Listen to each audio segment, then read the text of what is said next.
At my own graduation dinner in front of relatives and friends, my parents leaned across the table and told me to surrender my entire inheritance to my sister, as if my future belonged to them. When I refused, my dad lifted my diploma, flicked open a lighter, and whispered, "You don't deserve Grandpa's money." The paper curled into ash while everyone stared. But I didn't cry. I didn't beg.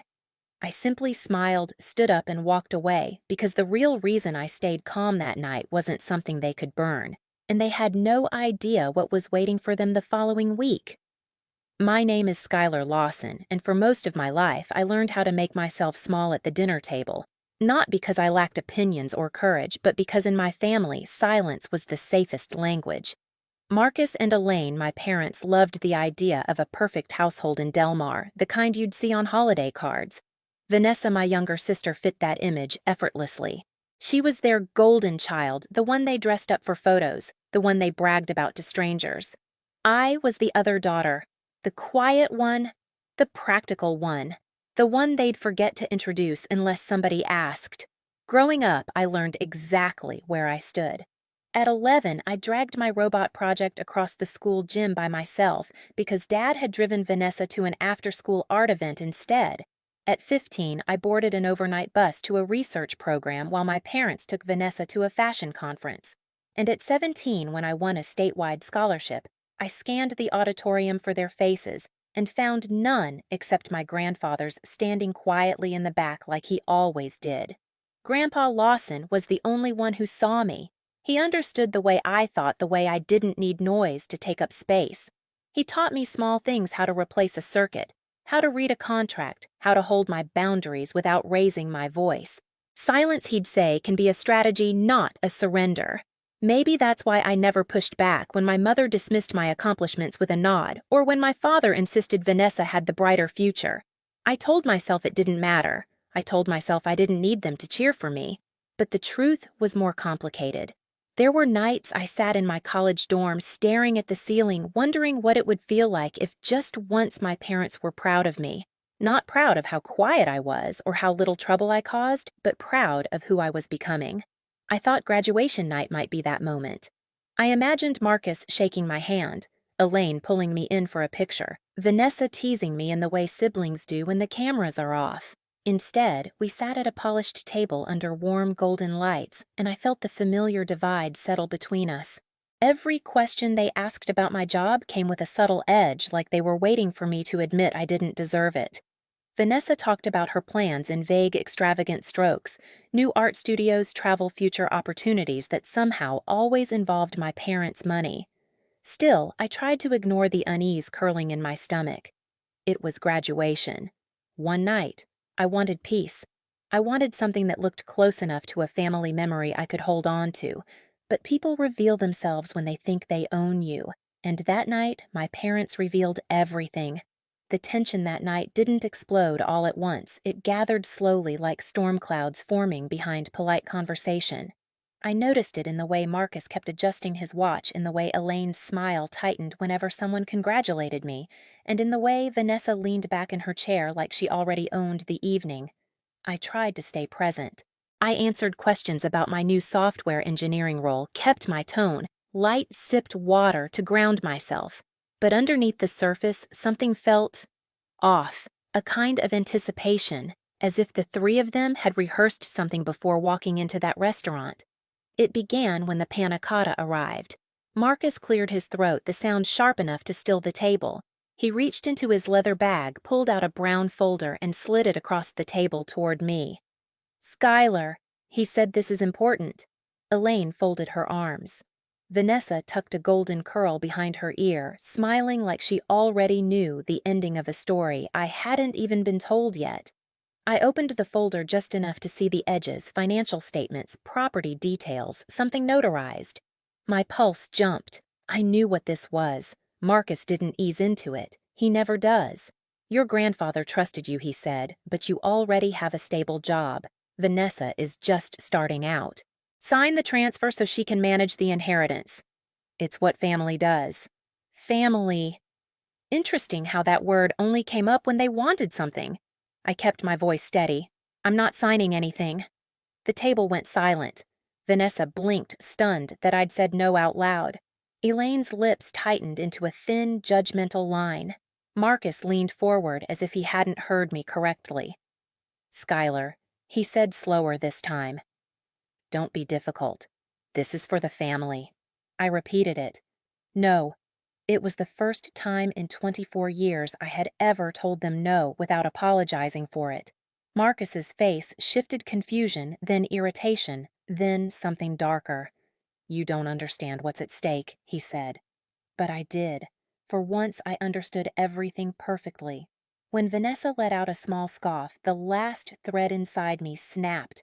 She whispered, "Come on, Skylar. You weren't even close to Grandpa. Why would he leave you anything real?" My throat tightened, not with tears, but with clarity. They had never seen me as anything but a placeholder, someone to mine for emotional labor, for quiet compliance, for whatever they needed. I sat back, breathing evenly. "I'm not signing." That was when Marcus stood, grabbed my diploma from his bag, and flicked open a lighter. His eyes met mine, challenging, cruel, certain he could still bend me. "You don't deserve Grandpa's money," he said. The blue flame touched the corner of the paper, and the entire room gasped as it curled into black ash. But inside me, something shifted, quiet, steady, irreversible, not broken, awake. The flame should have terrified me. It should have gutted me, sent me spiraling the way Marcus expected. Instead, as my diploma curled into ash, something inside me went still like a lake after the wind dies. Guests murmured, silverware clattered, someone reached for their phone. Vanessa's smile faltered, confusion flickering in her eyes. Elaine didn't move at all. She just watched me, waiting for me to fall apart so she could call it overreacting, but I didn't fall apart. I watched the ashes drift onto the white tablecloth and felt light. Years of being overlooked, dismissed, managed like an inconvenience, they all settled into one clear truth. There was nothing left here worth holding on to. Marcus seemed almost disappointed I wasn't crying. "This is what happens when you forget who supports you," he said. Funny, I couldn't remember a single time they'd supported me. I stood up slowly, smoothing the hem of my dress. "Are you done?" I asked. He blinked, startled by my calmness. Vanessa reached out as if to grab my wrist. "Skylar, don't be dramatic." I stepped back before she touched me. Her hand froze mid-air. Elaine finally spoke, her voice low and cold. "If you walk out now, you're choosing to divide this family." The irony almost made me laugh. They'd divided this family long before I learned how to spell my own name. I picked up my purse, placed my napkin neatly on the table, and met all three of their eyes one by one. "I'm not the one dividing anything," I said. "I'm just done pretending this is a family." Gasps rippled across the table, but I wasn't doing this for theatrics. I wasn't performing pain. I was simply done being small. I turned and walked out of the restaurant, heels clicking softly against tile. No one followed. They were too stunned or too proud, or both. Outside, the night air wrapped around me, cool, damp, grounding. The street smelled faintly of rain. Cars rolled by in a steady rhythm. For the first time all evening, I could breathe. I ordered a ride, slid into the back seat, and stared at my reflection in the window. My eyes weren't red. My hands didn't shake. I looked like someone who'd finally stopped trying to earn love that would never come. Aunt Riley's apartment in Hillcrest was dim and warm when I arrived. She'd left the door unlocked, a mug on the counter, chamomile tea bags beside the kettle. No questions, no pity, just space. Lying on her couch that night, I replayed everything not with anger, but with understanding. Their cruelty wasn't sudden. It was practiced, expected. And yet I hadn't broken. I'd smiled, I'd walked away, because deep down I knew something they didn't. Their performance tonight wasn't the end of the story. It was the final mistake that made the truth impossible to hide. And next week at the lawyer's office, they would finally understand just how badly they'd misjudged me. The morning after the dinner, sunlight filtered through Aunt Riley's curtains, soft and warm, like it didn't know my entire life had shifted overnight. I expected to wake up shaken, furious, maybe even heartbroken. Instead, I felt an unfamiliar calm, steady, grounded sharp in a way that made everything around me feel clearer. My phone vibrated nonstop. Vanessa's texts came first, short, smug, dripping entitlement. "Thanks for the room, sis. I'm repainting it, blush pink." "You don't mind, right? It's not like you ever liked that house anyway. And hey, maybe try being supportive for once." I stared at the screen until the words blurred, not from tears, from clarity. She genuinely believed the house was already hers. Then came Marcus's email, 3 pages long. Buried beneath the accusations, ungrateful, selfish, dramatic, was a single message. "Give up the inheritance. Fix the mess you caused. Be the daughter we want." I closed the email without finishing it. Finally, Elaine called. Not to apologize. Not to ask if I was safe. She launched straight into strategy like the dinner had been a negotiation gone slightly off script. "Your father didn't mean it," she said, voice watery. "You know how he gets when he's stressed. Just sign it, Skylar. This isn't worth tearing the family apart." But it already was torn. I just stopped pretending the cracks were decorative lines in the marble. I didn't argue. I didn't explain. I didn't remind her they'd burned the greatest thing I'd ever earned. I simply hung up, then powered off my phone entirely because there was only one conversation that mattered now. I opened my laptop and wrote a single email to Mr. Dalton. "It's time." He replied within minutes. "Next week. Santa Monica office. They'll all be notified." I set the laptop aside, leaned back into Aunt Riley's couch, and exhaled. For the first time in my life, I wasn't reacting. I was choosing. The week passed quietly, a strange contrast to the storm building underneath it. At work, I focused on code reviews and project planning, slipping into the part of my life that actually made sense. In the evenings, I stayed at Aunt Riley's place drinking tea, helping her with small tasks, watching old movies. She didn't push me to talk. She just sat with me, a silent anchor in a world that had tilted on its axis. "Your grandfather saw this coming," she told me one night. "He trusted you for a reason." I nodded, though the weight of that trust pressed heavy on my chest. When the day finally came, I drove to Santa Monica early. The sky was cloudless, bright, almost mocking. I parked in front of the law office, smoothed my blazer, and walked inside. The lobby smelled faintly of polished wood and citrus cleaning spray. Mr. Dalton greeted me with a solemn nod. "They're on their way," he said. "Are you ready?" "I've been ready for years," I replied. We entered the conference room together, a long table, tall windows, leather chairs too stiff to be comfortable. At the center lay a stack of documents bound neatly, the weight of an entire legacy sealed in clean white pages. 5 minutes later, the door opened. Marcus walked in first, jaw, tight eyes, sharp with indignation. Elaine followed, her expression pinched, like she was bracing for embarrassment.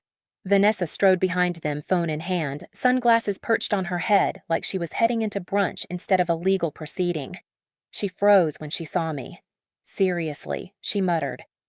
"You actually think this is going to change anything?" I didn't respond. They sat across from me. A perfect divide. A perfect metaphor. Mr. Dalton started without ceremony. As stated in the official will of Mr. Lawson, the room stilled.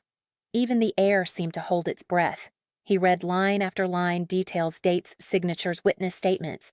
And then the part they never expected. The full estate, including all properties, investments, and business shares, is to be transferred solely to his granddaughter, Skylar Lawson. Elaine's lips parted. Vanessa's jaw dropped. Marcus lurched forward. "That's impossible," he snapped. "He promised." "No," Mr. Dalton interrupted calmly. "He didn't." Vanessa slammed her hand onto the table. "I already put a deposit on a studio space. You can't just—" I looked at her, steady and unblinking. "It's not yours to spend." She shook her head. "You don't even like the house. You don't even care about Grandpa's company." She had no idea how much I cared. How many summers I'd spent interning, quietly watching the company slip under poor leadership. How many nights Grandpa and I had sat together reviewing blueprints and ideas he never got to implement. Marcus tried again, leaning into the force he'd used my entire life. "You're too young to handle any of this. You'll ruin everything." Vanessa is entitled. I said, my voice quiet but sharper than any shout. And you taught her to be. The silence that followed was thick, uneasy, revealing. Then Mr. Dalton clicked a remote. I have one more thing to show. A video appeared on the screen. Grandpa sat in his study, frail but eyes still sharp. If you're watching this, he began, it means Skylar kept her promise to stay silent until the truth could speak for itself. Elaine covered her mouth. Marcus stared at the screen, frozen. Vanessa whispered, "No." Grandpa continued, I watched you dismiss her accomplishments. I watched you celebrate one child while ignoring another. I watched Skylar grow strong in ways you never bothered to see. The room pulsed with tension. No one breathed, and I am leaving her everything he said because strength should be trusted, not exploited. The video ended. Silence swelled like a tide. I stood, placing my hands lightly on the table. This wasn't revenge, I said. This was justice. And this, I gestured toward the contracts, is me choosing myself. Marcus's face crumpled not with remorse, but with the realization that control was slipping through his fingers. Elaine looked down, tears brimming. Vanessa covered her face, shaking her head as her future rewrote itself in real time. I gathered the documents Mr. Dalton handed me, slid them into my folder, and stepped back from the table. You burned my diploma, I told Marcus, but you didn't burn my future. No one spoke. No one dared. I walked out of the office into the bright California sun, and for the first time in my life, the light actually felt warm. 3 months passed, and the world felt different, quieter, lighter mine. I moved into a small apartment on the southern edge of San Jose, close enough to walk or bike to the tech district each morning. The place wasn't large, but it felt safe in a way nothing from my childhood ever had. A single framed photo sat on my desk, Grandpa and me in the backyard, both of us laughing at something only we remembered. Work shifted too. I stepped into a leadership role at the company, rebuilding the structure from the inside out. No politics, no nepotism, just competence. People seemed to breathe easier. Employees who once looked defeated now met me with steady, hopeful eyes. I never heard from my family again. Not a call, not an email, not even a message from Vanessa, who had once been unable to stay silent for more than an hour. And strangely, I didn't miss them. What I did feel was peace, steady, honest, earned. At night, I'd stand on my balcony and watch the city lights flicker like distant stars. For once, my mind wasn't racing. I didn't wonder what I'd done wrong or what I needed to fix. I wasn't shrinking myself to fit someone else's comfort. I'd finally stepped into a life where I didn't have to ask permission to exist. Sometimes I think about that night, the flames, the silence, the way I walked out without looking back. But now, standing on my balcony with the San Jose breeze brushing past me, I understand something Grandpa tried to teach me all along. Strength isn't loud. It's choosing yourself even when no one claps. My family lost control the moment I stopped needing their approval. If this story resonates with you, share your thoughts in the comments and subscribe for more true family dramas. You're not alone. Your voice matters here.